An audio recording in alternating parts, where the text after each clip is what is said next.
approcher, la lumière est mon sauveur. Je ne crains rien. Il est mon rempart et mon ferme soutien. De qui pourrais-je avoir peur? Shalom. Nous avons aujourd'hui notre croquette biblique numéro 19 qui s'appuie sur Job au chapitre 1, le verset 19.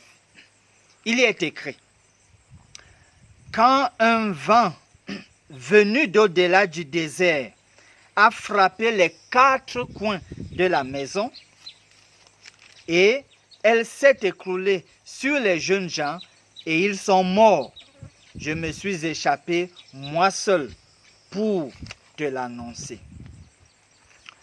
Nous sommes ici en présence du dernier malheur qui frappe ce que Job possède ainsi que ses serviteurs.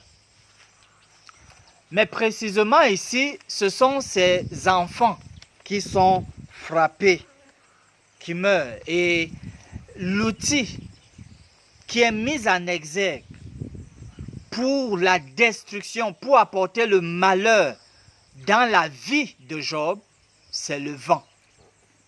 Un vent impétueux, un vent à une vitesse semblable à celle des typhons, comme on voit aux Philippines et beaucoup d'autres endroits. Et l'enjeu du passage ici, c'est de savoir si ce sera véritablement le dernier malheur, selon l'autorisation que Dieu avait donnée à Satan, lui permettant de frapper, de toucher tout ce que Job possède, mais sans toucher à Job. On devra donc voir si Satan va s'en tenir à cet accord. Ce que nous pouvons comprendre sur la base de ce récit, c'est que les enfants de Dieu peuvent aussi être victimes des catastrophes naturelles. Oui, le malheur peut aussi frapper les enfants de Dieu. Il faudrait se méfier de cette théologie-là qui voudrait donner l'impression que parce qu'on est enfant de Dieu, on ne saurait avoir quelques événements fâcheux.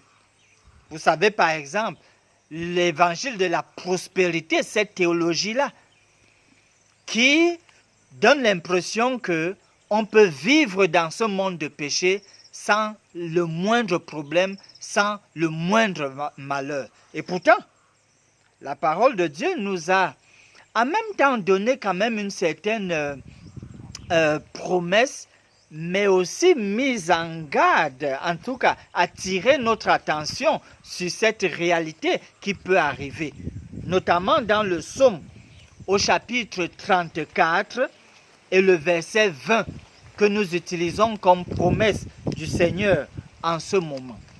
Psaume 34, le verset 20. Le malheur atteint souvent le juste, mais l'Éternel l'en délivre toujours. Oui, il est possible que même en tant qu'enfant de Dieu, qu'on puisse aussi être malade, qu'on puisse aussi avoir quelque malheur que ce soit. Mais nous avons la promesse que l'Éternel fera toujours tout pour nous en délivrer, pour être à nos côtés, afin que nous ne soyons pas abandonnés. Utilisons les paroles suivantes pour conclure par la prière.